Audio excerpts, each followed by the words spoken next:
Game.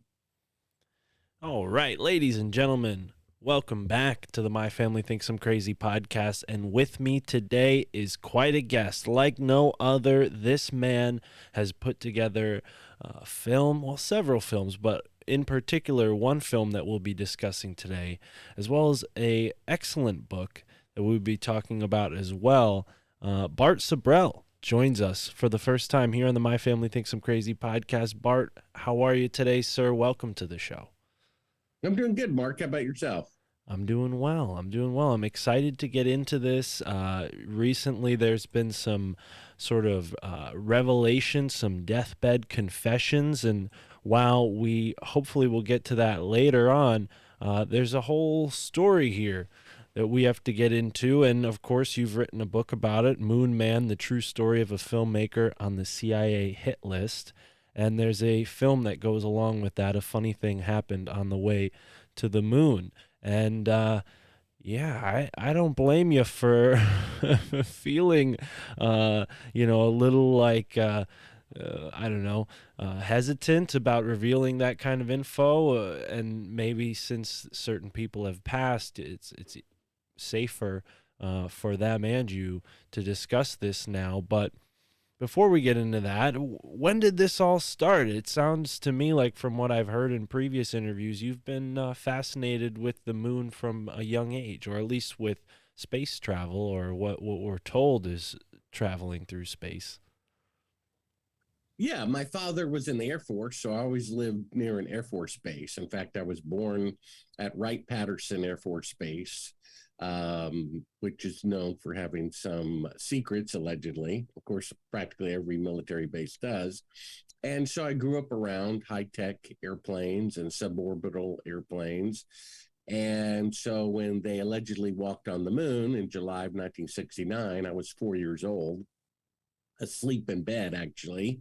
However, a week or so later, my father got a VIP package because he was an officer in the Air Force. And as you'll find out later, the Air Force had a lot to do with the faking of the moon landing.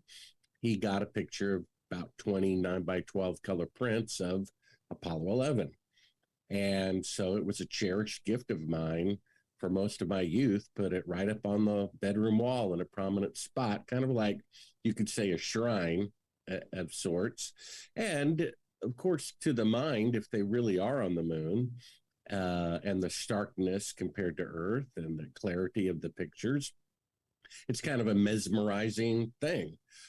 Earlier yesterday, I was remembering this TV episode where they took an owner's dog, and a dog has approximately, depending on the breed, about 200 times the sense of smell than a human does.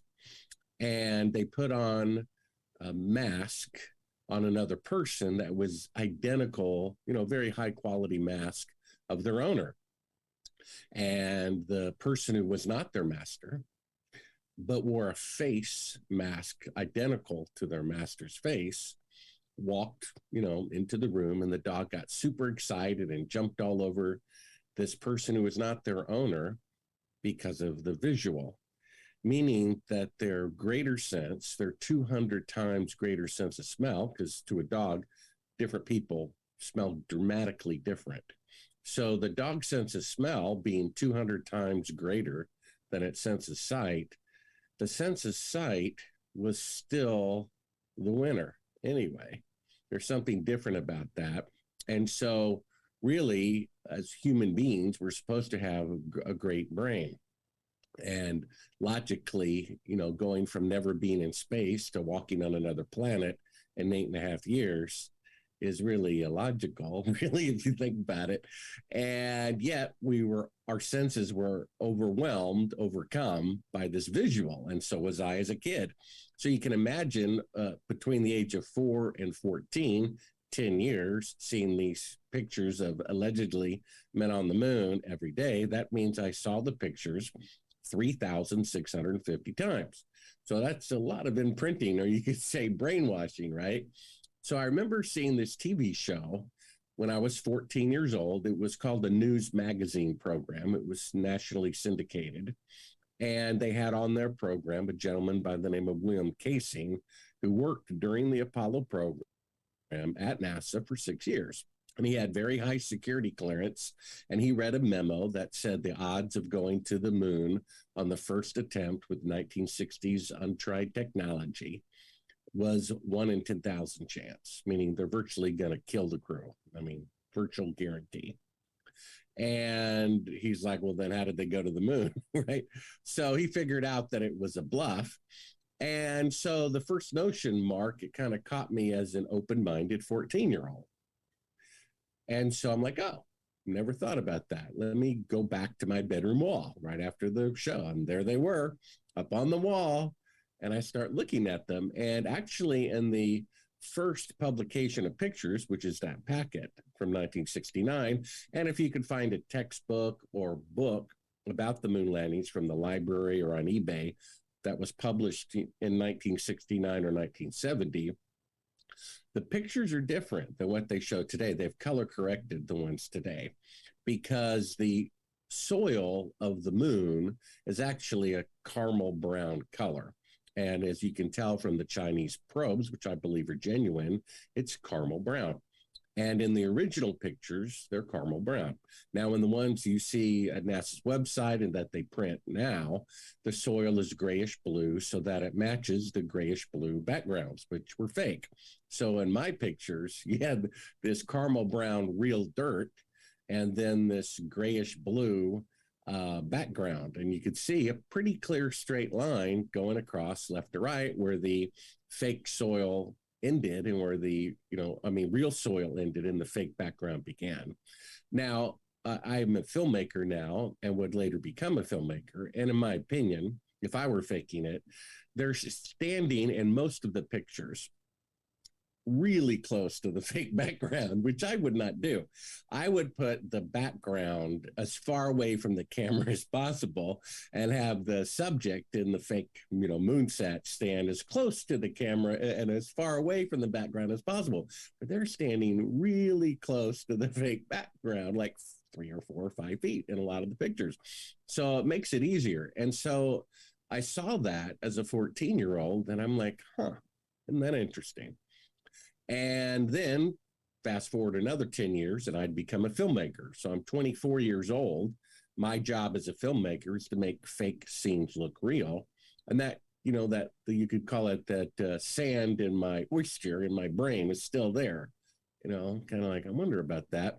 So as fate would have it, I'm editing as a filmmaker one day for the man who produced the TV show I saw 10 years earlier about the moon landings being fake. And I'm like, hey, who was that guy on your show who said that the moon missions were fake? He goes, I don't remember his name. That was 10 years ago. But he did give me the phone number for the San Francisco production office. So I called them. Another fateful event. They said, had I called a few days later, they would not be able to tell me his name, because every 10 years they throw away archives to make room for more current projects. So I just within days was able to find out that his name was William Casing, an author of many books and a former employee of Rocketdyne, whose headquarters at the time was at NASA. And so I call him up. And and to be quite honest, I remember calling him from a payphone across the street. I'm already thinking, I hope they went, and they probably did go. At least that's what I thought then, not now.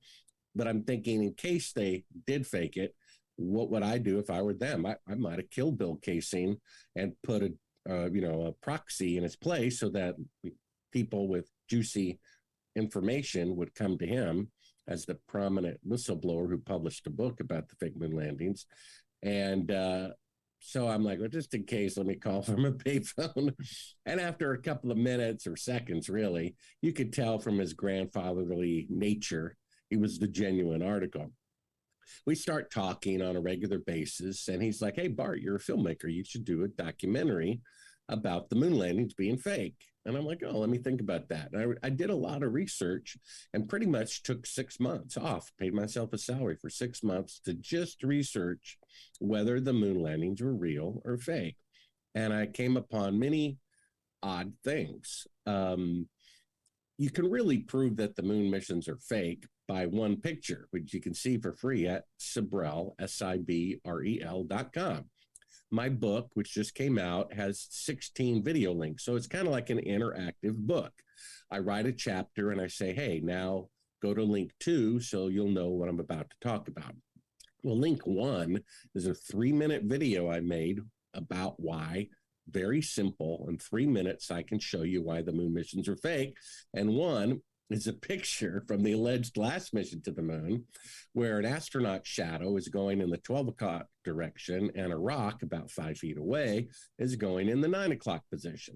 And I show another picture. If you go outside on a sunny day and have 2 people or 2 trees, and in the case of the picture, 2 telephone poles about 5 feet apart, you'll see the sun being 93 million miles away and 1 million times bigger than the Earth, that the shadows from sunlight are going to be cast in the same direction over an entire continent or the moon. So sunlight shadows, which they claim was the condition on the moon, would always run parallel, and it'd be mechanically, scientifically, mathematically impossible for them to intersect. So why are they intersecting at 90 degrees from object 5 feet apart? If it's sunlight, well, that means it's not sunlight, which means it's electrical light, which means they're on Earth and not the moon. So you can really prove it. So when I'm first investigating, I see that picture and I'm like, that's weird. Then I find out that 2 of the 3 astronauts on the very first mission don't want to talk about it, won't grant interviews. And I'm like, that's really weird. Can you imagine if let's say, you know, there are 3 people on a team, sports team that won some big event, and there was a little hint that maybe they cheated and 2 of the 3, you know, refused to talk about it. You would think maybe they did cheat, right? And so then I find out that the administrator of NASA, the guy who's going to say, hey, look what I did. I put a man on the moon. He quits without explanation days before the first mission. Didn't want to have anything to do with it. And then I find out that it was actually the Soviets who were more advanced in space travel than we were. They launched the first satellite, the first animal, the first man, the first orbit, the first of 2 spacecrafts at the same time, the first spacewalk, space milestone, and up to the moon. I mean, it's really remarkable to go from never being in space to walking on another world in 8.5 years. I mean, it took them 10 years to build a 747 after decades of aircraft had already been made and millions of aircraft have already been made.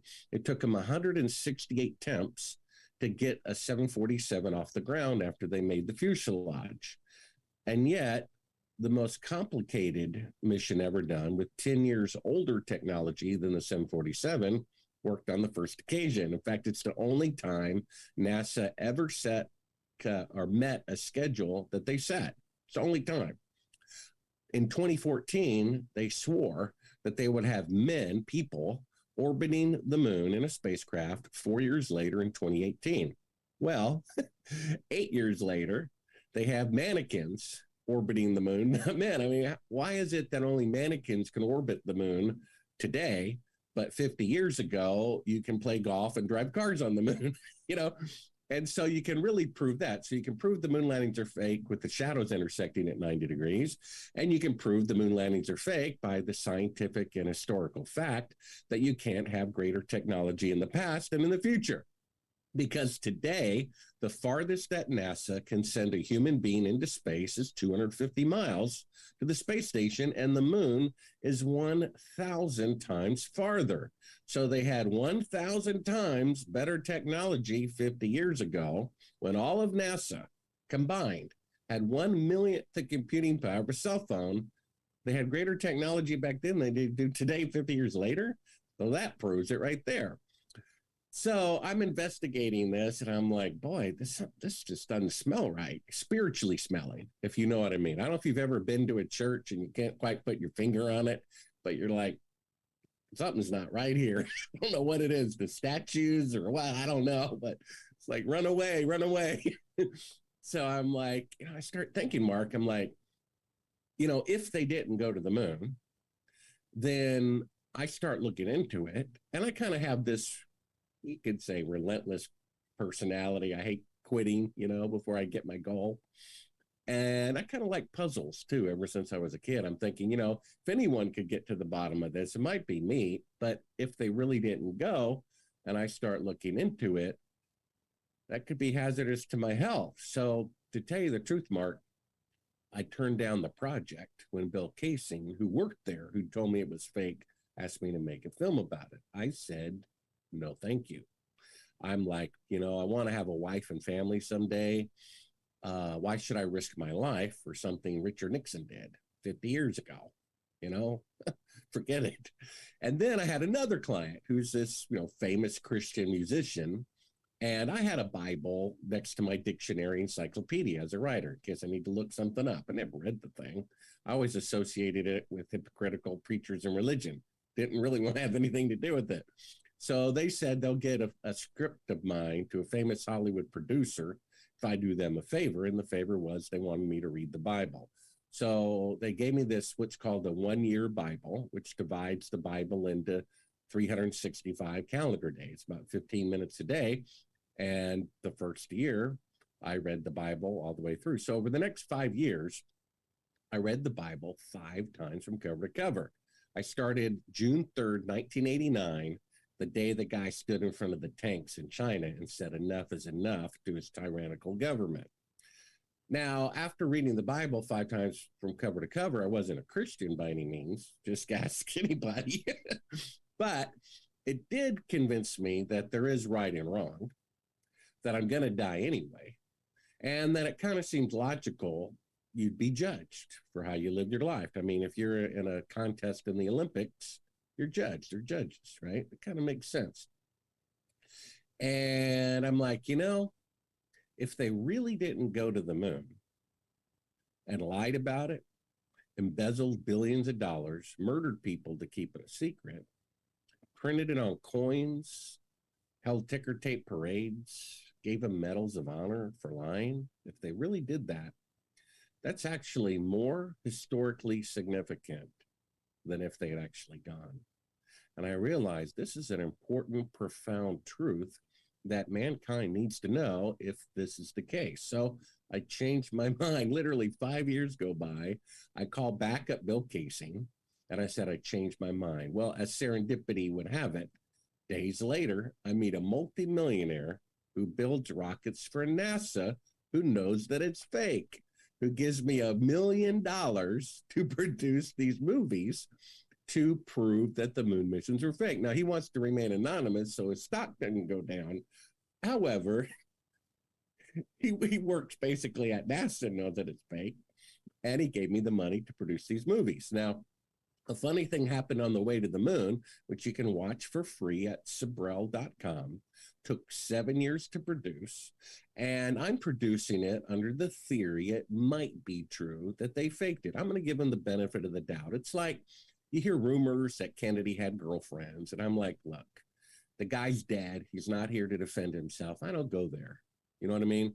And so I'm going to respect the truth and just assume someone's telling the truth, including my government, until I know otherwise. But I know there's a possibility that they faked it. So I keep looking into it. So I basically contact NASA and I say, I'm doing a documentary about the moon landings, which is true, right? And send me everything you got on just the first mission, Apollo 11. Every videotape, every film strip, every still picture. I figured, Mark, that if they faked it, they're more likely to have made a mistake the first time they faked it because they never faked it before, right? So I, get all these tapes and I look at tape 1, tape 2, tape 3, and these are big broadcast quality Betacam tapes about the size, I don't know how to describe it, but it's about the size of a TV tray, and then an inch thick. And I see the same thing over and over and over again. Do you know how many pictures there are of an astronaut standing on the surface of the moon from the first moon mission? Like 12 pictures. That's it. You know how many pictures there are of the most famous Neil Armstrong standing on the surface? I'm talking about a still picture like, hey, Mark, take one of me with the Eiffel Tower behind me. How many still pictures? Not TV, not from an automatic movie camera on the side. I'm talking about a real photograph, pose. Neil Armstrong, most famous man in the world, on the most famous thing mankind has ever done. There's no pictures of him. Zero. I went to the archives personally, went in the vault, asked them to go in the vault. They go in and out, scratch their head, in and out, scratch their head. There are no pictures of him. He didn't want his picture taken. That's why he doesn't give interviews. And I even show a clip of him at the very end of a funny thing happened on the way to the moon on the 25th anniversary, where randomly, high school students are going through the White House where he speaks. And he says to them with tears in his eyes, perhaps someday you'll be able to remove one of truth's protective layers. You see? Well, lo and behold, I just stopped looking at all these tapes, and then 3.5 years into the 7-year project, I pop in a tape because I'm looking to find the launch unedited in real time for the drama of the launch. And it's even the launch is edited, 2 minutes to 1 minute to 30 seconds. So I'm like, they got to have the launch here. And I pop in a tape that says, do not show to the public. And they're faking part of the moon mission right in front of your eyes, dated 2 and 3 days into the flight, with the third track of audio of the CIA telling them how to do it. Then it dawns on me, they really didn't go to the moon. And I call up Bill Casey, and I am frantic. I'm like, Bill, they really didn't go. They really didn't go. And he's like, well, Bart, I told you. And I'm like, no, you don't understand. They really faked it. He's like, oh, Bart, I told you. Anyway, you've let me ramble on. That's my introduction. It's such a long story. I put this and more in the book, and I'll give you a chance to do some follow-up.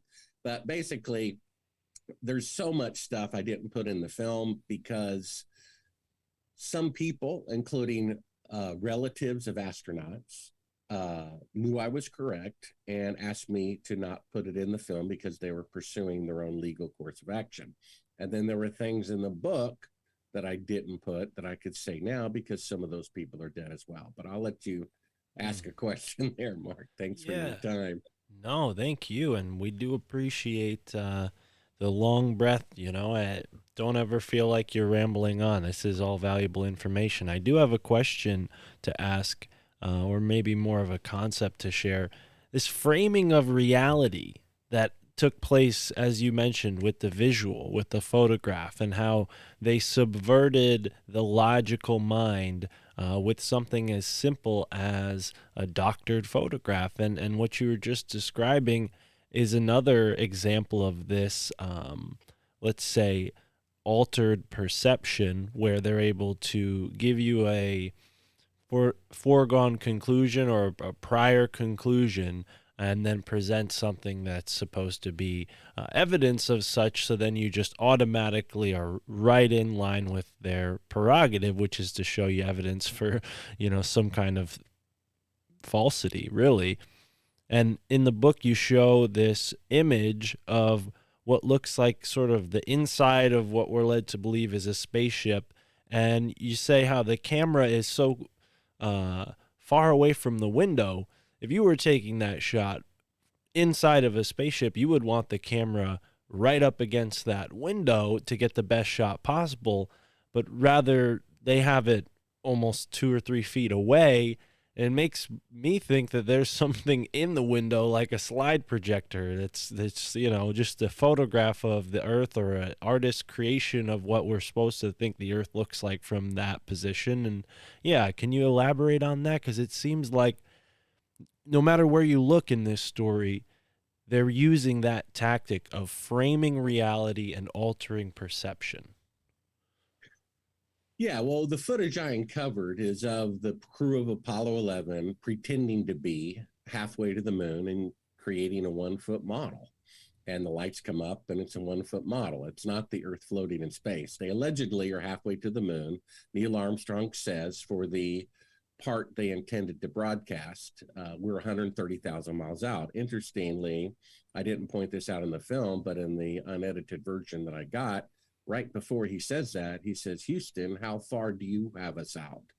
Well, he has that equipment right on board and a pedometer right in front of him. So, I mean, why would why would he have to ask how far out he is? Because his, display would say 250 miles, but he doesn't want to contradict the computer program that NASA is running.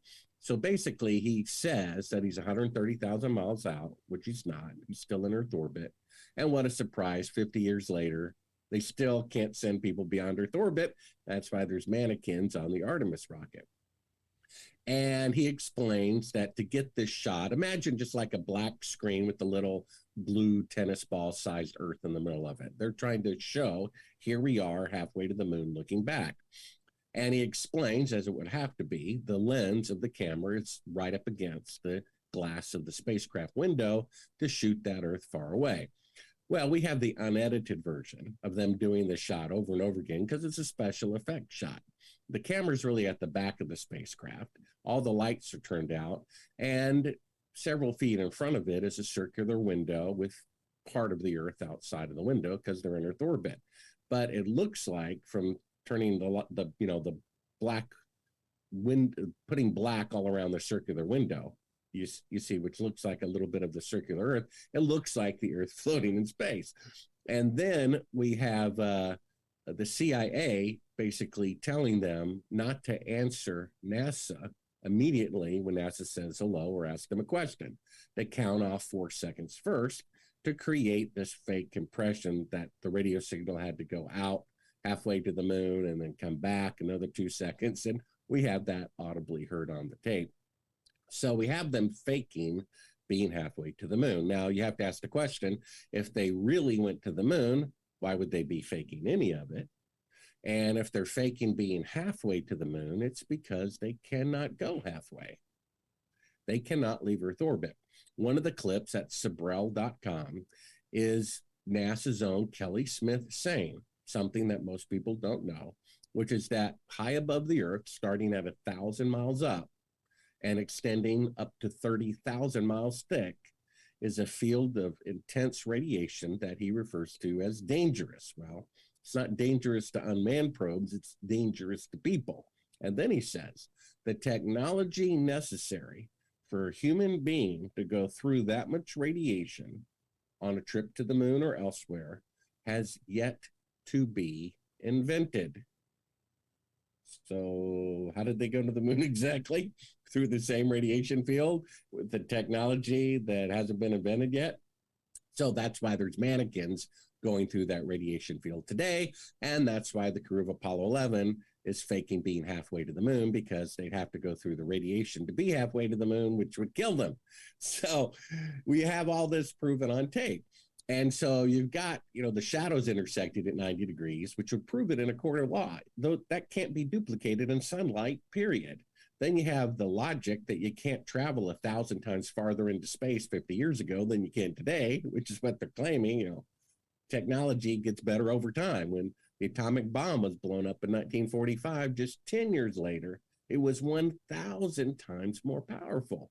So if they could go to the moon on the first attempt with 1960s technology, we would have been on Mars 10 years later. We'd be in another solar system by now, and there'd be bases all over the moon. So that proves it. Then the third thing is we found this classified footage of them using a 1-foot model of the Earth to pretend like the Earth is floating in space from a distance. And then, as you know in the book, we have the deathbed confession of someone who was actually at the Air Force Base where they built the fake moon landing set in 1968 and told so on his deathbed.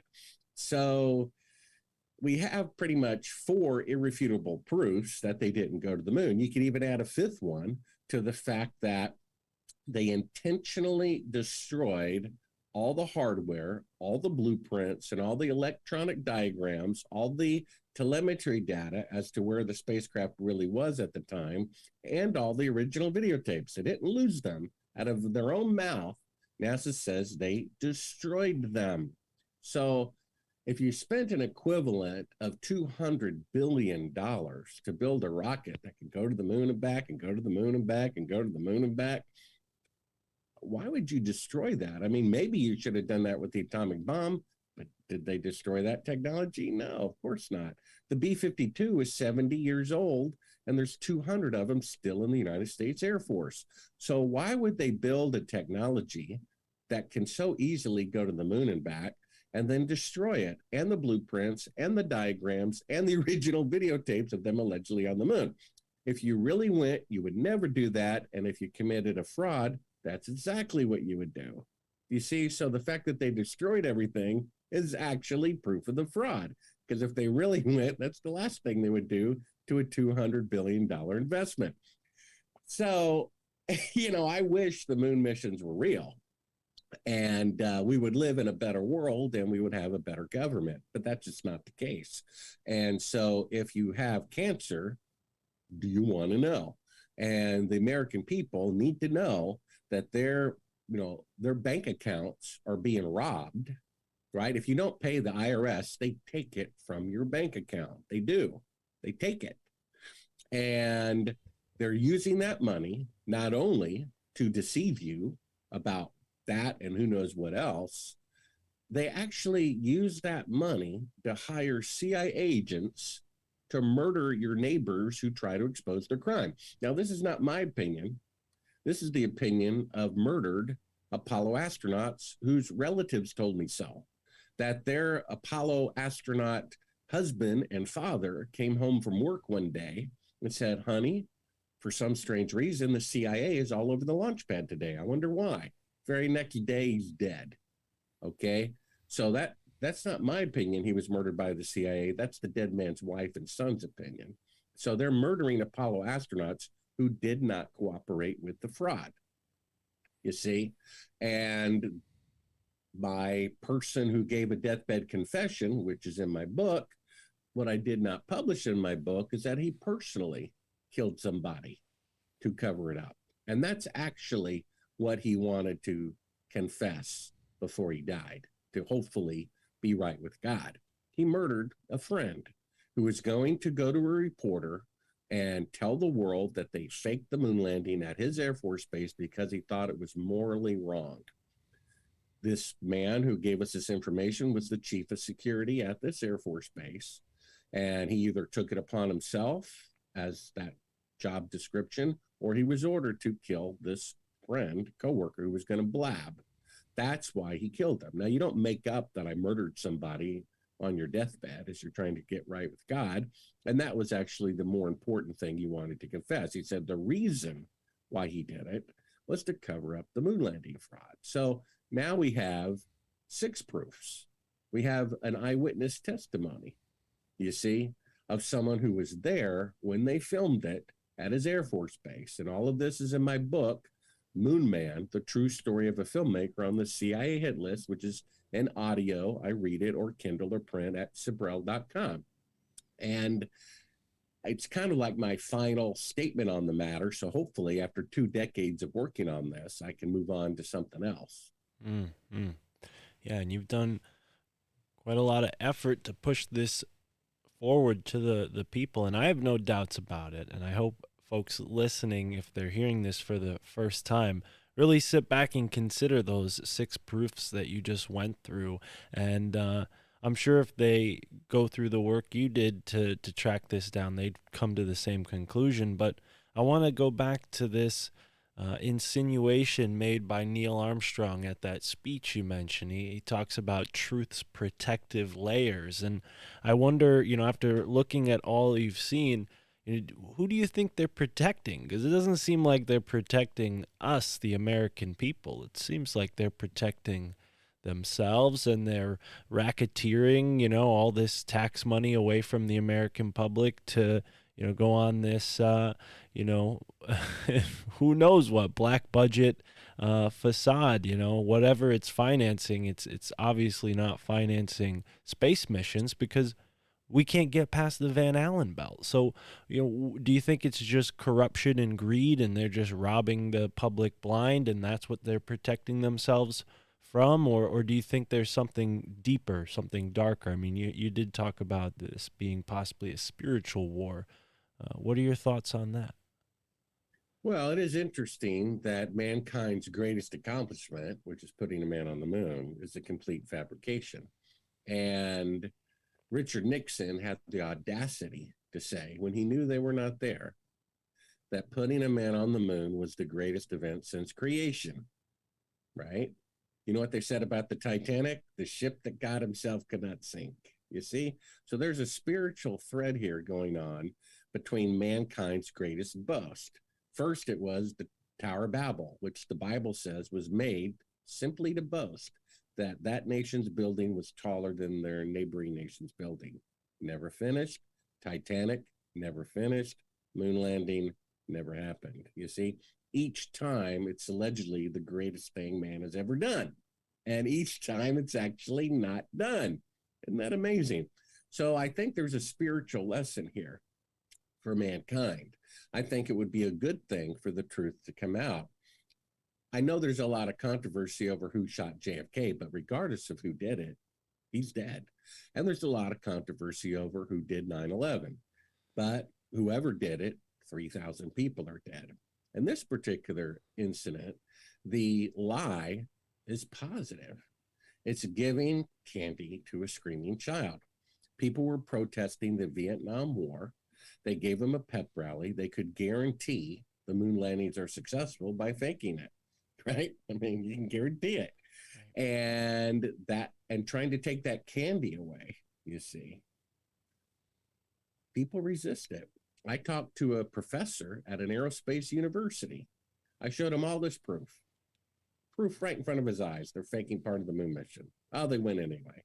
Shadows intersecting. Well, maybe those pictures were taken in a TV studio, but the other ones are real, making all sorts of excuses. And he said, Bart, there's nothing you can say that will make me recant the glorious moon landings. And I'm like, okay, well, what about this? What if you saw Buzz Aldrin on national TV confessing with tears? Yes, the moon missions were fake. I'm so sorry. Please forgive me. The guy said he would still think that he walked on the moon anyway. Can you imagine? The guy had to only be 10 years old at the time, watching in his living room like the rest of the world on TV. And yet he arrogantly thinks he knows better than Buzz Aldrin, who was there.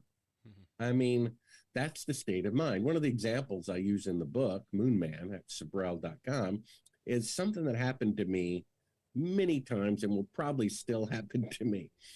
I remember something like this happening. I have a kitchen and everything's organized. The spoons are here, the cups are here, the plates are here, the spices are here. And let's say the salt shaker is on the right-hand cabinet to the stove, middle shelf on the left-hand side. And that's where it always is. Open it, there it is. Open it, there it is. Open it, there it is. And then one day, my mother puts it in the same cabinet to the right of the stove and on the same middle shelf, but puts it on the right-hand side of the middle shelf instead of the left-hand side. I literally say, where is it? I'm looking at it, in my not too wide, what do they call it, panoramic view, right? But it's not on the left-hand side, and that's where that's where my brain is looking. And I don't see it, and I'm mad. Where is it? Where is it? Where'd you put the salt shaker? It's in the cabinet. No, it's not. Yes, it is. No, it's not. Where is it? She literally comes over and shows me. It's 1 foot away from where I'm looking in my view, and I didn't see it because I'm not looking for it. And you see, so my own brain can be tricked. I can have a truth right there in front of me and not see it. I mean, that's the amazing thing. People know to look out for liars, and so they can be suspicious. The problem is they forget there's another way of being equally deceived, which is being presented with the truth and not recognizing it. We're presenting this, the moon landings are fake, and they were fake, and people, won't see the truth. They think the lie is the truth, and they think the truth is a lie. That's why the Bible says our world is upside down. It says in the Old Testament, in the last days, people will call evil good, and they will call good evil. I've gotten so many emails, literally with death threats. I'm either going to kill you, or I wish you were dead. And one said that they wish they could watch me and my family burn alive in front of their eyes. They're so mad at me for saying that the moon missions are fake, that the government lied about at least one thing. Thou dost protest too much. Anyone who's that messed up mentally, whatever they're messed up about is not true. You understand? If someone has to insult somebody to make their point, then their point isn't valid.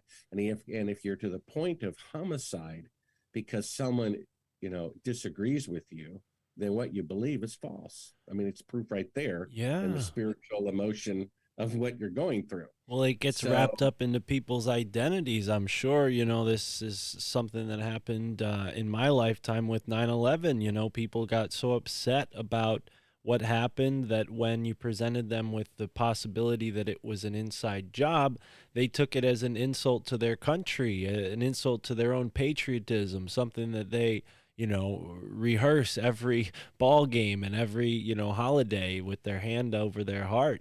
This is like entrained in us to love our country. And I remember the first time I saw the moon launch footage, or the moon mission footage. What we're told is that it was in a U.S. politics class in high school, so it wasn't even in a science class. You feel like this would be a scientific matter, but no, it is political. And on that note, I wonder if, considering what you said about the USSR beating us to space, or at least beating us to as far as man can go in space or in Earth orbit, um, has there been any attempts by, let's say, Russia or China to expose this about the American government? I mean, surely the CIA can keep track about, who says what here in America, but what's to stop the USSR from China from exposing this lie? They conceivably have the technology at least to know its limits and say, oh, the Americans are clearly lying. Why would they, sort of uh, be duped themselves too about our moon mission? yeah, some people use that question as a defense that because of that, the moon missions must be real. They only need to think one step further. Mm. Let's say I had a picture of a world leader with a prostitute. I could give it to the media, post it on YouTube or wherever, and ruin the person. They'd step down. Or I could blackmail them year after year after year after year for more and more and more money, more and more and more concessions. Don't you think a smart chess player like Russia and China that they would do that instead of blurting it out? Mark, I know someone who personally works in the command center of the space station control center in China. Okay. They told them everybody knows in China that the moon missions are fake. In fact, they teach it in university that it's fake. They have a secret agreement with the United States government to not say it's fake. Also, they won't say it's real either for their own personal honor, right? China's never said the moon missions are real, but they have an agreement to not say they're fake in exchange for space travel technology from NASA. You understand? Our own government is being traitors. You have to understand when a person in the military or certain civil service, like police officers, take an oath, it's not an oath to an individual. I will obey the police captain. I will obey the president. No, I will obey the Constitution of the United States. Who has supremacy, the Pope or the Bible? Some say the Pope, but that's actually not the case. And who has supremacy, the Constitution or the president? Some say the president, but that's actually not the case. You see, and that oath says we will protect America from all enemies, foreign and domestic. You see, that's why the enemy, when something bad happens in America, when the federal government is trying to cover up their own crimes, they blame it on Russia. They blame it on China. They blame it on Iraq. They blame it on Iran because the people who did 9/11 are Americans. The people who shot Kennedy are Americans. The people who faked the moon landing are Americans. You see, they're traitors walking among us in high places. Just ask Ron Paul or Bernie Sanders if an honest person can ascend to power in this country. It cannot happen, you see? And so that's why they have these political parties to interpret the vote. They say they have a legal right to do that because it's a private club. I don't think it's legal at all. You can't have a step toward the presidency and alter the vote legally, in my opinion, right? it came out, some guy leaked the information that the Democratic Party was deliberately giving more delegates to Clinton, even though Sanders got more votes. Now, did the FBI go after the corruption that's rigging a vote that's going one step before the presidency? No, they went after the person who leaked the information about corruption. And then interesting, we have William Benny, who worked for the NSA for 30 years in upper management. He says, oh, by the way, we spy on the private cell phone conversations of Supreme Court justices so that we can get sexual and financial dirt on them so we can blackmail them to vote the way that we tell them. He says it on NBC News, but no one disputes the fact. Is there an investigation into Supreme Court justices being blackmailed? You would think that'd be relevant. Not a single investigation. But you leak information about corruption and you're investigated by the FBI. And then there's 3 shows. I couldn't believe this. I don't know why. I stumbled upon the CBS evening schedule. They have 3 shows in one night about how great the FBI are in television, back to back. FBI this at 7, FBI this at 8, FBI this at 9, how all the FBI agents are young and handsome and sexy and we're good and we're against the enemy. The enemy is the people who are corrupt in the federal government. They murdered their own president, right? You talk about, what is it called? Election interference. Well, you can't get more election interference than the CIA murdering John F. Kennedy. Not my opinion. That's the opinion of the dead man's nephew, who has decades and decades of research. He said his opinion with all of his research, with his relatives being in the White House, all of that access to all that information. He says 100% conclusion the CIA murdered his uncle. Okay, that's election interference. It's not coming from Russia or China.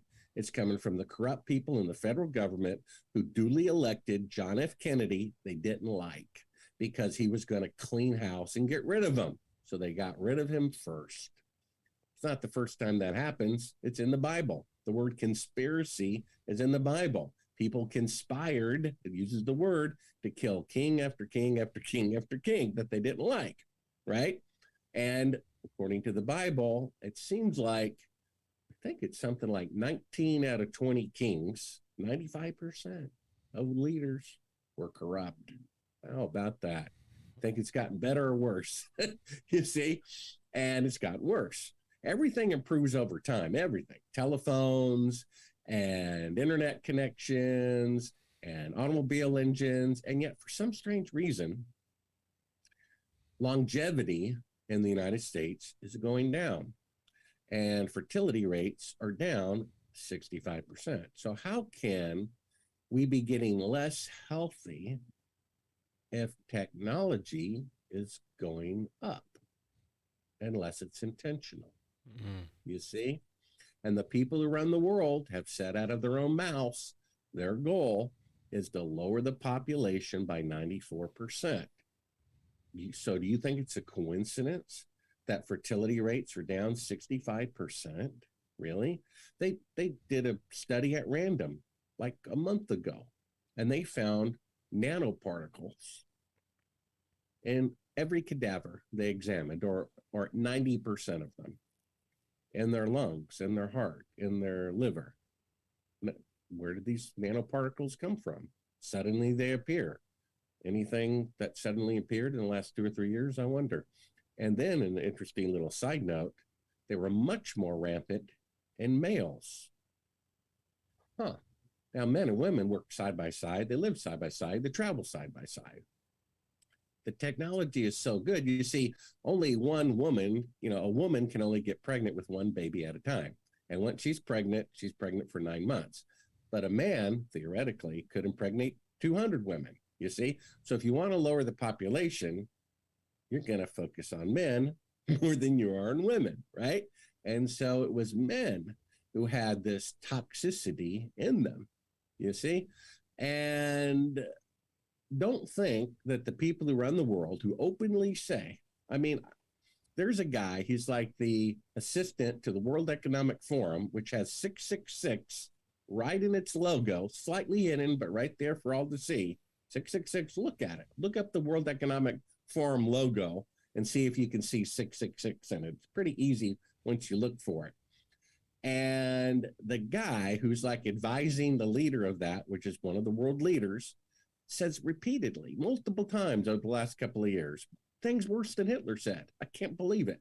He said we've got basically 2 or 3 billion useless people not contributing to the economy, not giving us billionaires enough money. What are we going to do with them? Right? Do you think they're twiddling their thumbs and going, well, I hope the population lowers itself. Wouldn't that be nice? No, I think they have a plan. I think they're actively making it happen. So this is the world we live in. They fake moon landings. They shoot their own president. And guess which country is doing that? The one that boasts that it's the beacon of freedom in the world. I mean, you know what else they say? It's just amazing how virtually everything out of the government's mouth is a lie. Mark, they say this. They say the United States has the best health care in the world. They're telling that to the American people to make them feel better about themselves. Okay, then can you please explain to me why 70% of Americans are taking prescription medicine? That means 70% of Americans are sick. Is there any country in the world that has 70% of the population ill all of the time? Whatever country that is has the worst health care in the world. Isn't that interesting? So they say we're the land of the free. So you know what that means? We're the land of the slaves. Go to any restaurant. Go out today, go out after the podcast, and look around. Go to table, walk through and loop around. I guarantee you 90% of everyone sitting across from one another has their face in their phone, not having fellowship. They drove there. They went to this restaurant with another person to commune with this person, and they're not doing it. We are slaves. We're addicted. There's a line around Starbucks, all around the building, out into the street. Caffeine is a meth class drug, just in case you didn't know. So in any case, what do they want their workers? They want them energized, right, in the morning to do the job for the man, right? So what's the best way to have slaves? To make them think that they're free. If we have to ask permission to go to church, which they used an excuse why we had to do that, and we have to ask permission to open our business, and we have to ask permission to go swim in the ocean because they dragged away hundreds of people from the beaches in Australia in handcuffs for swimming when they told them not to. So if one person wearing a uniform tells another person who doesn't have a uniform on that you cannot swim in the ocean and drags them off to jail, one person is above the other person, right? If I have to ask permission to go to the beach and permission to go to school and permission to ride my bike and permission to go to church, permission to go to the mall, then I'm a slave. And I thought slavery was illegal. So what's the best way to have slavery? Right out in the open and trick the slaves into thinking they're free. And that's exactly what they do. They trick people who are sick 70% of the time into thinking they have great health care. I mean, it blows the mind. And they get them all foaming at the mouth, waving their flag, tearing up, on their knees praying for people on the moon when it was videotaped a year earlier in Clovis, New Mexico, according to Cyrus Eugene Akers, who was there and eyewitnessed it himself and said so on his deathbed. In a soundstage studio, right? Not out in the open. Well, it was on an Air Force base, and they had two hangars that were side by side with a wall between them. They removed the wall to make it bigger. They brought in pulverized concrete for weeks on end to simulate the powdery moon surface.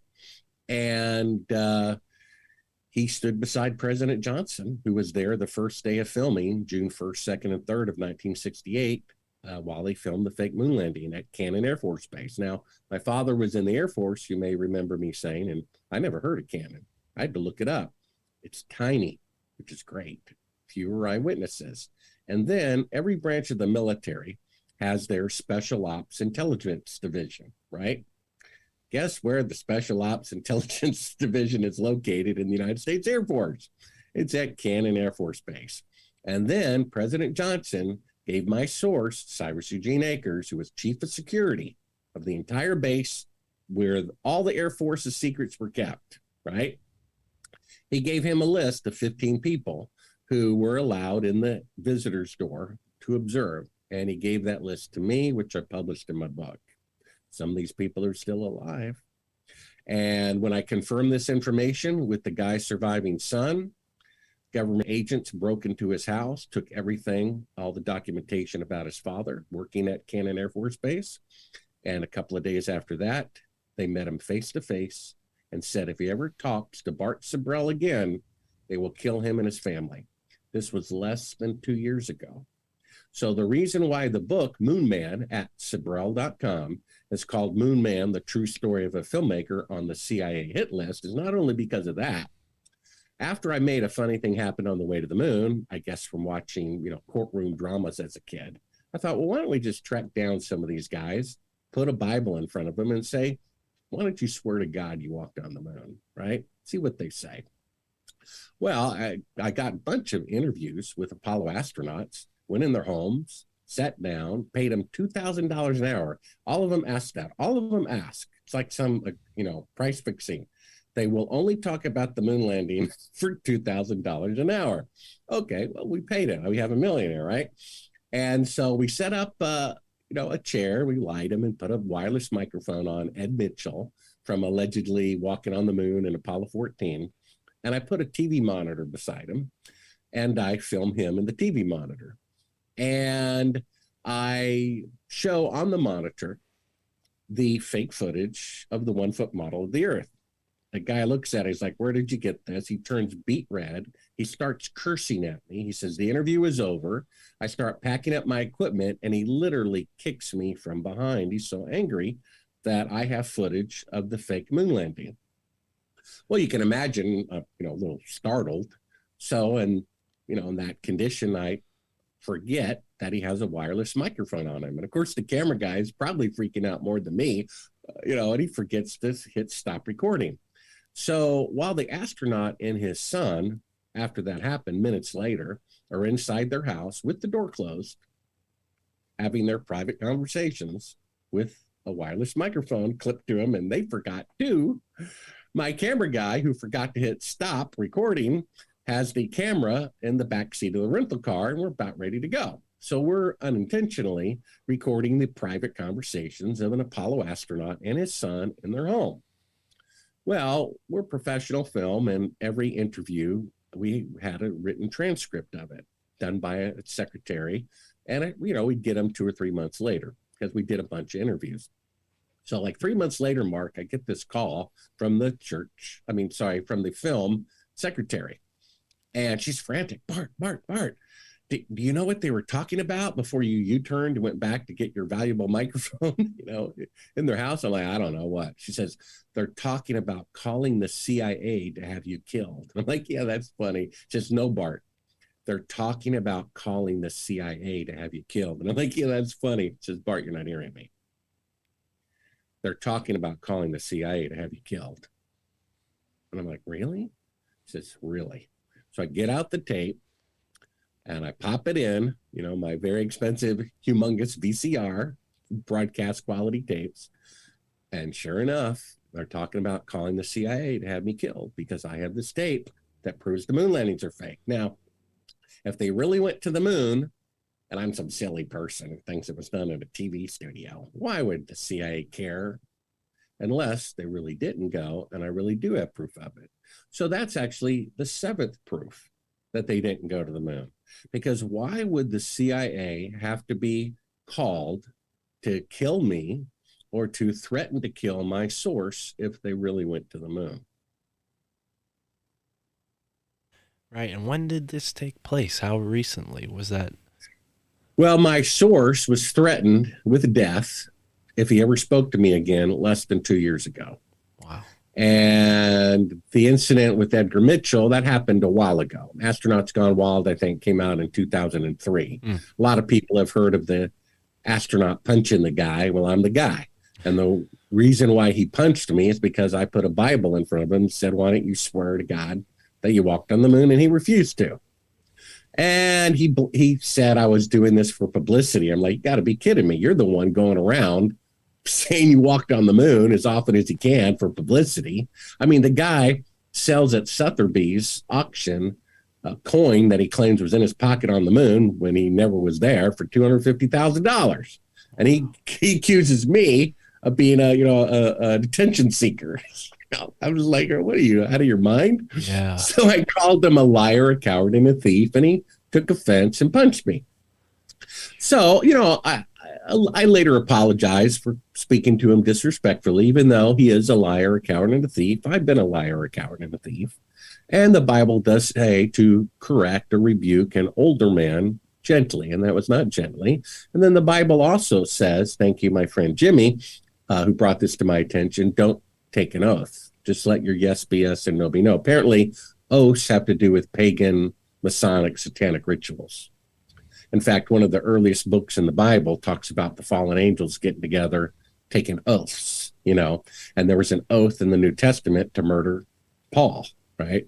So oaths tend to not be from God. Jesus said out of his own mouth, don't take an oath. Just say yes or no, and that would be real. So that was wrong on my part as well. However, as a lot of people point out, it's there for an historical record that we gave these guys a chance to come clean, that they didn't. And you can see that there's something not right with this picture. I mean, if I really walked on the moon and someone thought otherwise, I would find that hysterically funny. Like, are you serious? Really? You really believe that? Will I swear on a Bible? Sure, if that'll make you feel better. 2 or 3 Bibles, that'll help. I would find that funny. But it's like walking up to him in front of his wife and saying, oh, your mistress says hello. Oh, he's like mad for me bringing it up in front of his wife and entourage. And that's exactly how he reacted. And what he really took offense at, I called him a liar for obvious reasons, a thief because he just took $2,000 to boast about something that he never did. That's stealing, right? And again, I've lied and stolen and been a coward, of course. The coward's the one that rubbed him the wrong way, and yet that's the one that's especially true. The reason why he won't come forward is because he's afraid to look bad. Think about that, his pride. He accuses me of the things he's supremely guilty of, an attention seeker. And he's afraid to tell the truth simply because he'll look bad to his family and the whole world, who he told his whole life that he walked on the moon when he did not. I would be more concerned about looking bad before God than before people, right, who are going to perish along with myself. You see? In fact, the Bible says, it has a list in the second to the last chapter, Revelation, of the type of impropriety that will prevent you from entering eternal life. Being immoral, stealing, lying. But you know what the first one is, Mark? It's the cowardly. The cowardly will not enter the kingdom of heaven. It says in Hebrews that the admirable people, the heroes of this world, they risked their life for what was right. Our founding fathers and mothers did the very same thing after the Boston Massacre, March 5th, 1770. They said, enough is enough. You killed 5 of our people. That's it. No more. They killed Virgil Grissom at White Roger Chaffee. That's 3 people. Cyrus Eugene Akers killed the 4th one. And another filmmaker found 3 or 4 other ones. They're using our tax dollars to buy the bullets and hire the people to do it. When are we going to draw a line in the sand like our founding fathers and mothers did? The first document of our country is not the Constitution. It's the Declaration of Independence. And the first paragraph says, whenever any government becomes destructive of the right to life, liberty, and the pursuit of happiness, they are to be altered or abolished. Life is the first one. Without a doubt, not my opinion, the dead man's widow told me, the CIA, our government, took the life of their own people, of their own heroes, our neighbors, because they were criminals and covering up their tracks. So our government is murdering their own people, right? Robert McNamara was defense secretary during the Vietnam War. You know what he said on his deathbed? The Pearl Harbor incident of the Vietnam War, known as the Gulf of Tonkin, that changed public opinion from being against the war for the war to get even for this North Vietnamese ship attacking our soldiers. It never happened. The CIA and he made it up. That war killed 3 million people and 58,220 Americans. The government's willing to kill them, right? So I think they're willing to fake a picture on a television set when there's no independent press coverage, no one able to verify where they are, right? And we have to just take the government's word. This picture's on the moon, right? When they can't go today, 50 years later, when no one can go today, 50 years later, that there's never been a technology in the history of the world that couldn't be repeated 50 years later, when it should be 100 times better 50 years later. See? This is our nation. The light on a hill is the most corrupt one on earth. How about that? How ironic. How ironic. The boast of the greatest accomplishment of mankind is a lie and done by the country that claims to be the most honorable. I'd say something's wrong here and we need to fix it. Yeah, it feels like we're being steered in a dangerous direction towards Armageddon, towards apocalypse. And yeah, I don't know how you do it, Bart. I mean, geez, I don't know how you put all this out with, that threat out there. You change your living area. Are you living somewhere differently because of these potential threats? Did you choose to let's say go on the lam, so to speak? Yeah, actually, I live on the moon. So I figure I'm actually the first man on the moon and a really big footprint. Of course, the uniform and the spacesuit makes it huge. So I'm not. Well, when I did Astronauts Gone Wild, in fact, if you want to skip ahead, go to Sibrel.com and actually put 4 of the 16 links on the front page, and one of them is a song I wrote about kind of the summary of my adventures doing this. Being kicked and cursed and punched in the face for facing this lie for the human race.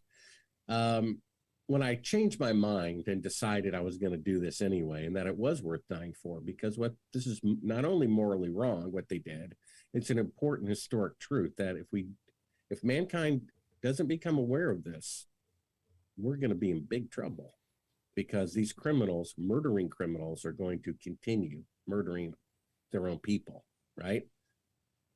So that's important. And there's a chapter in the book called "A Funny Thing Happened on the Way to CNN." Now, I never publicly said this in any interview because I already figured, Mark, I'm trying to get people to swallow this bitter pill that the moon missions were fake, right?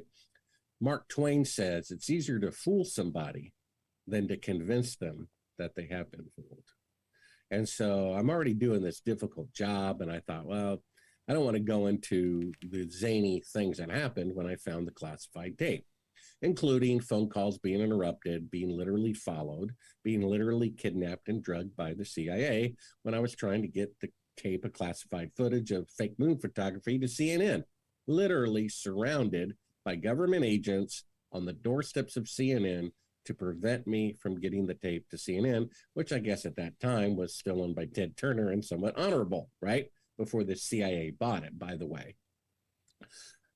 All those adventures are mentioned in my book.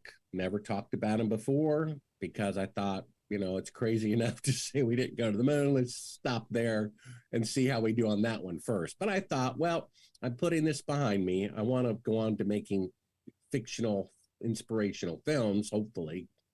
And so why don't I just tell what really happened? Well, at one point, I was on the doorsteps of CNN. I was kidnapped by government agents, drugged with true serum, and they had a clipboard there with questions already on it to ask me these questions. Where's the tape? Where are the copies? And blah, blah, blah, blah, blah. And I don't know why you have to waterboard anybody, because I told them everything they wanted to know, which I wouldn't have done not on the drug. So, I mean, if bin Laden has 10 children and you write her a check for $1 billion, I think she'll sacrifice one to save the other nine from poverty. And I think if truth serum worked on me, it would work on anybody. So the only reason people are tortured is vengeance, which is another thing that's immoral about our country. Because during the Nuremberg trials, we hung people who waterboarded Americans. Remember that one?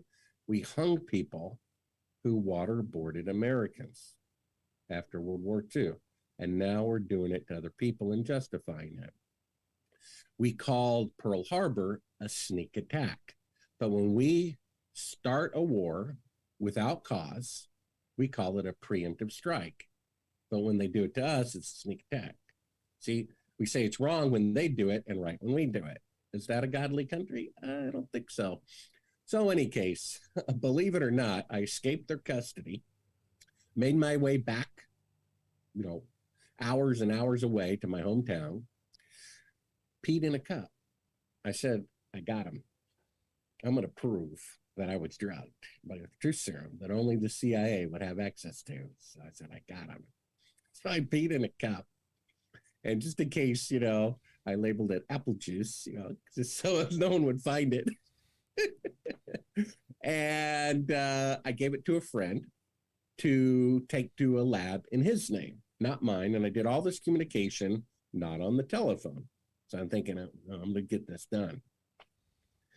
And so a few days go by, I meet my friend, and I said, well, what were the lab results? And he says, well, there was a problem at the lab. And I'm, yeah, what problem? He says, well, they had a break-in over the weekend. And I'm like, yeah. He says, well, funny thing, the only thing stolen was a urine sample. And I'm like, trying to outwit the CIA. I guess little old me can't do that. You know how many CIA agents it takes to screw in a light bulb? Well, I could tell you, but I have to kill you. Wow. Yeah, geez, I wonder if they have a sort of button that they press when truth serum comes up, and those orchestrations of break-in are just typical procedure when that kind of result comes up on the test. Oh yeah, there was a break-in. After they conveniently found what was in your pee. The lab, they were spooked. I Oh, mean, really? in more way than one. Yeah. But yeah, they were very scared that had happened. They're like, "Who is this guy? Huh. Who's Bart Sibrel? What's that all about?" They were very scared that happened. They knew they were broken into. Something happened. The alarm went off or something, and they knew someone had been there over the weekend. And for that to be the only thing stolen, they were just spooked. And they're like, "Would you mind taking your future business elsewhere?" Like, okay. And you did take your business elsewhere, so to speak. I mean, you traveled overseas, so I guess all of those sort of experiences naturally led you to do that. But do you think you are more protected outside of United States jurisdiction? Oh, probably not, for the following reason. One of the things I talk about in the chapter, a funny thing happened on the way to CNN, and the following chapter after that, called the funny thing happened on the way to church, was during these little adventures, I was met by pretty much government agents who were good guys. And they told me they had my back and keep up the good work, basically. And that, I guess it's like spy versus spy. If you remember the old Mad Magazine comic, except both sides are Americans in American territory. It's like a faction of the government that's good and a faction of the government that's bad, and they're spying on each other. They tap into absolutely everything. They tap into every camera at every 7-Eleven, Walmart, Kmart, grocery store, every camera that exists, because all these cameras are fed through the internet. A manager at 7-Eleven or the owner goes online and he can look at his store and say, oh, here's my employee sleeping. I'm going to go correct them for that one. So the government can tap into anything.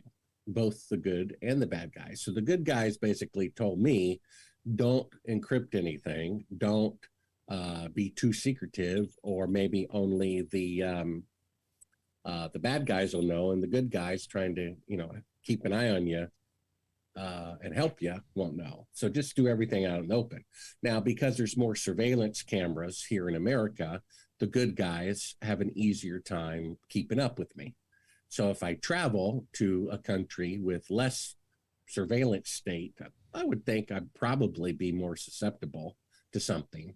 The fact is, they have a code of sorts among thieves, you could say, to not go after the person who received the information, but to go after the person who gave it as a penalty. Now, they did physically stop me from giving the tape to my journalist friend at CNN, but that's been it so far. Also, even though if the truth came out, it would probably enrage the public more than who shot JFK or who did 9/11, because it's different. It's an emotional bonding. It's the candy given to the child, and they would be taking away that candy, and it would enrage them more than who did 9/11, I think. So they are concerned. They did threaten my source less than 2 years ago. But me, I think they generally consider it old news. I mean, 9/11 was 20 years ago, and they don't seem to care about that. Now, if it's a current event, right, something that's currently going on, imagine some news event that's been going on for the last 3 years. People who were trying to tell what was really going on with that, who were very qualified people who were eyewitnesses. Some of those people had fatal accidents, right? In fact, one of the people who made a device that gauged whether or not the event was actually taking place or not, who said the gauge is not to be used for that and will give you a false reading 95% of the time, he coincidentally died of an illness right before the thing started, so no one could interview him about it. You know what I mean? It's quite a coincidence. Same with 9/11. There's actually an interview that I saw of the engineer for the World Trade Center, like 6 weeks before 9/11 happened. And someone asked him on camera, what would happen if an airplane hit the building? And he said, nothing. It would be like throwing a pencil through a screen door. It wouldn't make the screen door collapse. All you have to do is look at Oklahoma City bombing picture, where half the building was blown away and the thing stood rock solid because it's a grid. It's going to stand rock solid. So they lured him into the building on that day, and he died in the building, oddly enough. I mean, what are the odds of the engineer architect being in the building like 10, 20 years after it's built? I mean, they lured him in there to get rid of him, so he wouldn't be able to give that testimony. And the person who designed the device that gauged whether this event was genuine or not, they got rid of him right before the event happened. And there were other people who met their death in odd ways who were very credible to give a testimony about what is going on and what is not going on. The media had, in every television station, every newspaper, every magazine, every radio in the entire world said men were on the moon when they were in New Mexico a year earlier. So just because every TV station, every radio station, every magazine says this event, is going on and be afraid of it, doesn't mean it's true, right? When a former employee, vice president of a certain company, making a certain medicine for an illness that people don't even have, that are being, you could say, tricked into taking the medicine, says that this event is being manufactured and this so-called medicine is not good for you, I'm surprised he's walking around. I guess he gave that testimony, must have slipped past them, and then now if he has an accident, it's a little too obvious. Sometimes that happens. But it is what it is, and they control everything, and they're just getting better and better and better. If a bank robber robs a bank, gets away with $1 million, then he'll steal 2 million, and then if he gets away with that, he'll steal 10 million. So the people who run the world killed John F. Kennedy in front of 200 witnesses, got away with it, faked the beginning of a war that killed 3 million people, got away with it, faked the moon landing, got away with it, made, this domestic attack on Americans look like it came from, the Muslim boogeyman when Americans did it. And in my opinion, they did the most recent little adventure that's been going on for the last 3 years for nefarious reasons. Not my opinion. It's the opinion of a medical professional who worked for the company promoting the medicine for people to take for an illness they don't even have, right? Would you get chemotherapy to prevent cancer, right? Would you take a medicine that's going to produce cancer in your body to build up an immunity to cancer? But they're convincing people that should be done. So what can you say? Other than what Peter said in Acts 2, save yourself from this corrupt generation, right? My most, not favorite scripture really, but most profound scripture to me, Jesus himself said, what good is it to gain the whole world and forfeit your soul? You could own, let's just say you owned every piece of land belonged to one person, all the diamonds, all the gold, all the skyscrapers, the space shuttle, space station, all belonged to that one person. All of that is meaningless if that person doesn't live forever. The character Bender, Futurama, when he found out that he didn't have a removable memory cartridge and was mortal like his human counterparts, he said, anything less than immortality is a complete waste of time. And that's what's going to happen, unfortunately. When the Messiah said, wide is the gate and broad is destruction, and most people go that way, and he wasn't talking to the pagans, he was talking to the religious people. The way to life is narrow, and only a few find it. He's talking about eternal life. That's why the cowardly don't enter heaven, because everyone backs down from what is right, or almost everybody backs down from what is right to save themselves and their property when they're going to die and lose their property anyway. You have to think about that. You have to logically choose wisely, not emotionally. You're going to die anyway. See? And so giving in to corruption now to live a little bit longer, it's going to cost you later on Judgment Day, right? And even if there weren't a God, and even if there is no judgment, and it's a free-for-all, you can do whatever you want. Do you want to go down in history as a selfish pig, or go down in history as an honorable person? Well said. Wow. Bart, thank you so much.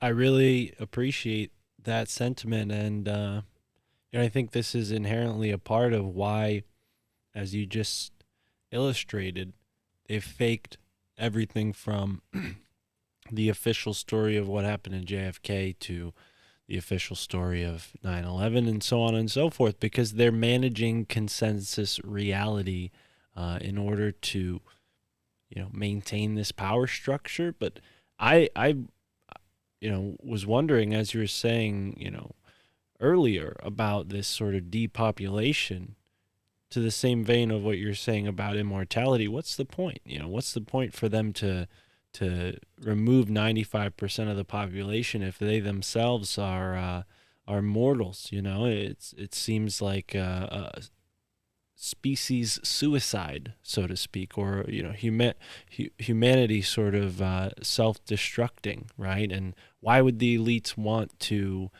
initiate that? Only 5% of a population. You look at any species in the world, the ones that are critically endangered have an incredibly hard time of promulgating themselves. Obviously, there are human issues that cause those situations, but we're looking at an Earth that would be, empty, essentially. What would be the point for them? What would be who would they sell their crap to if we're not here? Well, they've already got enough money to build bunkers to survive for quite a long time, in their fifth generation to survive. And their minds and of course their minds are arrogant, and they think they have the answer to everything when they don't. And they think they're right when they're wrong. They think AI will take over and that'll solve a lot of the labor problems. And I got a Pentagon report from a Rockefeller Foundation Corporation that predicted 10 years ago the populations of every country in the world in 2025, just 2 years from now. And what a coincidence that all the Western nations, as they're so called, have a population decline 70% to 85%, equal to the percentage who took a particular medicine recently. And then all the countries that show a population increase, which is mostly Latin America, as it's called, and Asia, as it's called, they actually got a different medicine, believe it or not. A traditional one, not one that tells your body to produce something that's not appropriate to allegedly build up an immunity to something bad. Because that labor is cheap. And those cultures are more submissive and don't want gun rights, freedom rights, and so forth. So they're going to keep a little bit of the labor pool. However, and a little side note, this is why all these companies are doing layoffs. You notice that? IBM and Amazon and Facebook, they're doing thousands and tens of thousands of layoffs now. They're preparing for this, okay? The billionaires all know each other, and it's just a handful of people who run the world. And they're preparing, in my opinion, an intentional economic collapse. And if you want to read a fascinating book of the Bible, whether you believe it or not, read the book of Revelation. And you'll see there are 7 plagues in the last days. And one of which, I think it's number 3, it talks about a loaf of bread selling for a day's wage or $100. So I think economic collapse is going to be intentional, as some believe the stock market crash was of 1929, to buy low and sell high. And they had an excuse for the last 3 years for closing churches and making you ask permission to open your business and permission to go to the beach. Yeah, we know, this isn't right, but it's extraordinary circumstances for us being tyrants, right? They're going to use that same excuse if there's economic collapse. Well, we need to bring in the government and guns and machine guns to protect food and protect banks and protect ATMs and protect you. So I think economic collapse is likely to happen before the end of this year. And coincidentally, it's the next sequence in the book of Revelation. And so they're doing these mass layoffs now to prepare for that event, and possibly even in their minds, a humane way of doing it. They're going to lay off people now before bread becomes $100 a loaf to acclimate these people into that situation a little bit more gently. For all we know, there's a solar system event coming. Just as Eisenhower said his last day in office, bless his heart, he was afraid to say it for the 8 years he was president.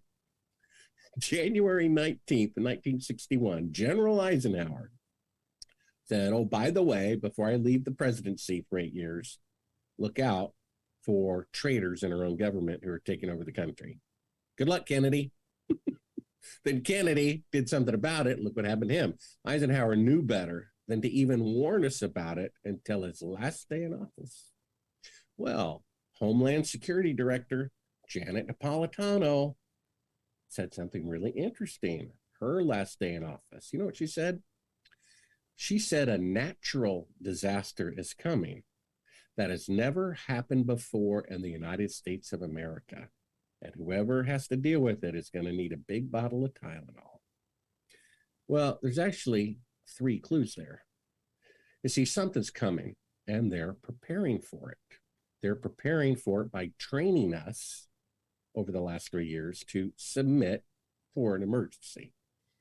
And they're preparing the economy now by laying off the people now. What is coming out of her own mouth, not my opinion, her insight, not opinion. What's coming is a natural disaster.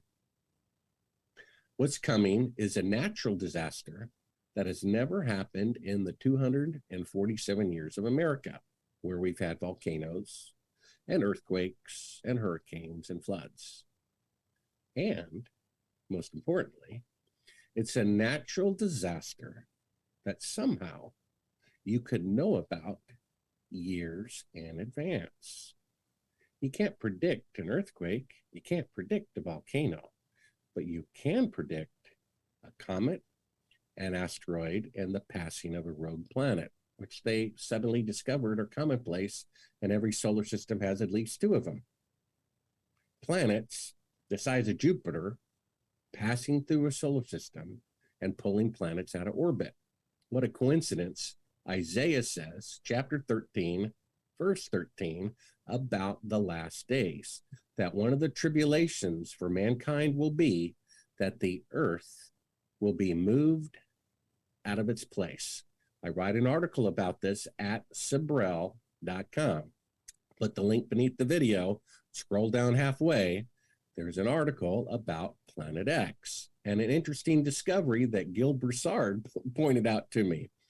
Prior to 705 BC, every civilization of advanced astronomy on the earth, which is like the Mayans, the Hebrews, the Chinese, and the Egyptians, they all had a calendar that of a year that was 360 days. That's why there's 360 days on a compass. And that's an interesting little side note. What that means is our year had 12 months, 12 tribes of Israel, and each month was exactly 30 days. Now, it would be hard to argue against divine creation, wouldn't it? I mean, that's a clock. That's a physical clock in nature. How could that happen by accident? And then, get this, after 705 BC, after how it's recorded in 2 Kings, that the shadow on the steps, not a sundial, went backwards. The earth was tilted somehow. Right after that, all the civilizations around the world simultaneously changed their calendars to a 365 and a quarter year. Why did it lengthen, right, by 5 and a quarter days? Because it took 5 and a quarter more days for the earth to go around the sun, because it was pulled out of its place. It was pulled further away from the sun by something substantially longer, bigger than the earth, a rogue planet. You see, and they've been hinting in scientific journals that rogue planets are real, that they can elongate the orbit of planets. And there was even a special the Weather Channel uploaded and took down, but I put it on my YouTube channel, and the link is at the bottom of Sibrel.com and in the article. They said that a rogue planet only has to come between Jupiter and Saturn to kill most of the people on Earth, because it will pull Jupiter further away from the sun, and that will pull the Earth further away from the sun. It will have super cold winters and super hot summers because of elongated orbit.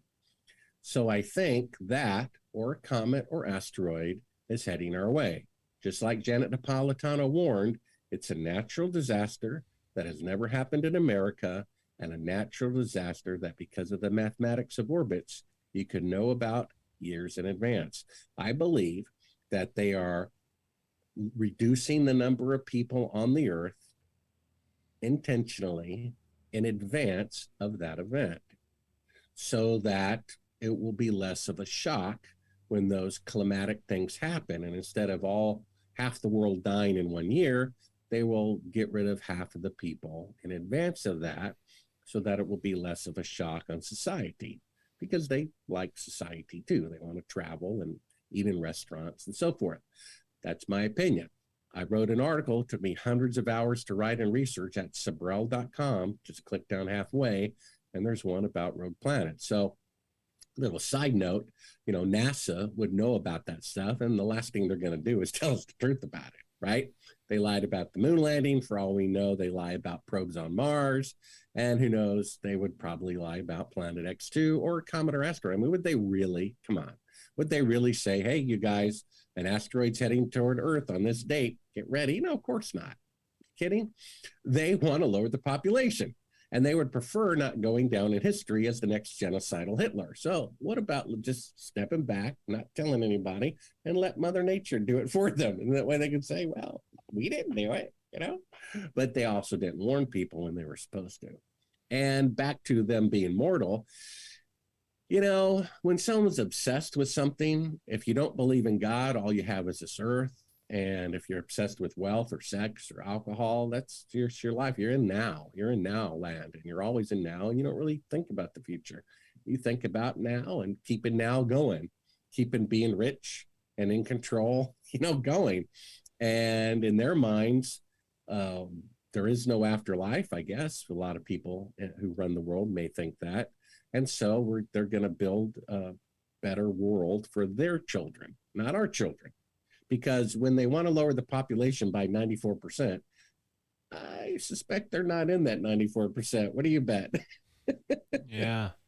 Yeah, no, for sure. It does feel like they've already taken the necessary steps to segregate the United States into classes, you know, and I would imagine that there are people in the upper echelons of certain industries that are already privy to these kind of developments because their technology is being used in, you know, underground bunker building and all the other things that are being constructed to safeguard them in the case of a natural disaster. You know, I'm sure there's a few construction contractors who have gotten really wealthy off of doing all this for somebody. But Bart, go ahead. Yeah, go ahead.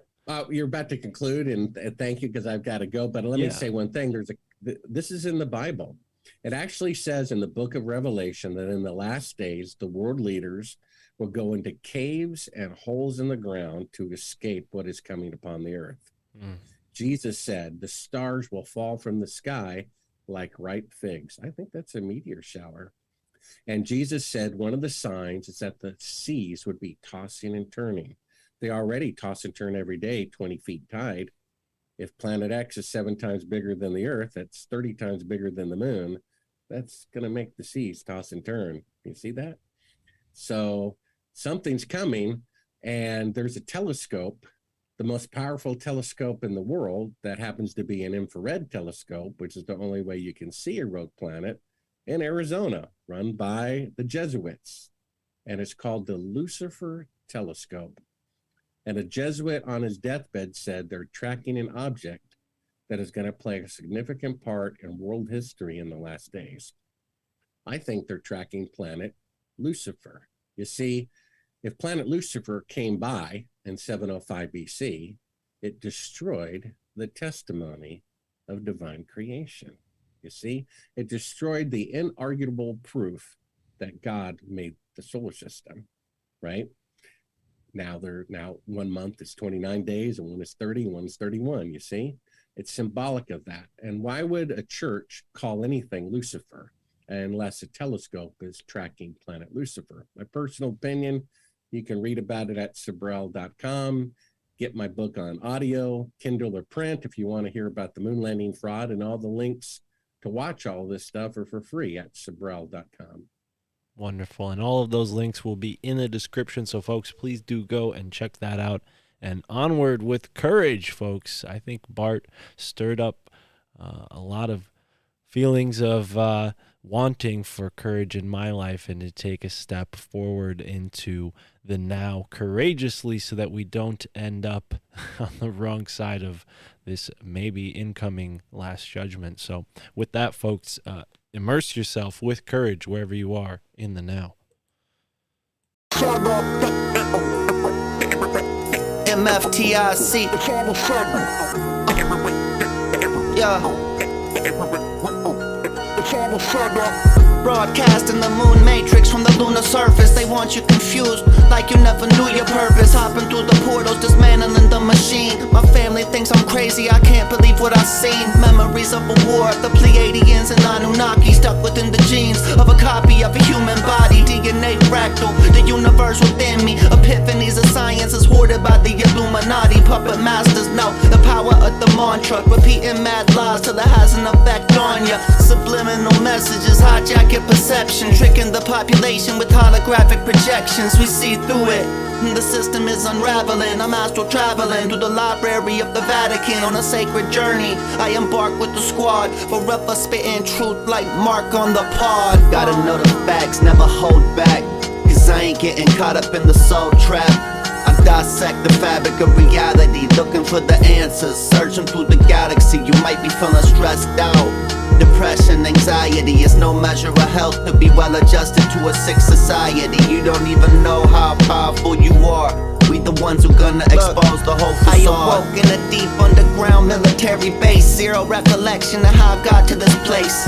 Alien corpses floating in glass cylinders. Must have been extracted when they crashed into us. Animal hybrids contained in the cages. A lion with the eagle head, monkeys with reptilian faces. Losing my mind and I'm feeling desperate. I look around the room and I see no sign of an exit. All of a sudden the wall flickers away, revealing a hangar full of spacecraft. My getaway, I run to the nearest one. See a guard knock him out, rob him for his plasma gun. Hop in the ship, take the controls. They highly intuitive, I figure it out easily. Lift off, accelerate through a tunnel until I see the light. Fly into the sky, get flanked by 6 F-35s. Gotta know the facts, never hold back, cause I ain't getting caught up in the soul trap. I dissect the fabric of reality, looking for the answers, searching through the galaxy. You might be feeling stressed out.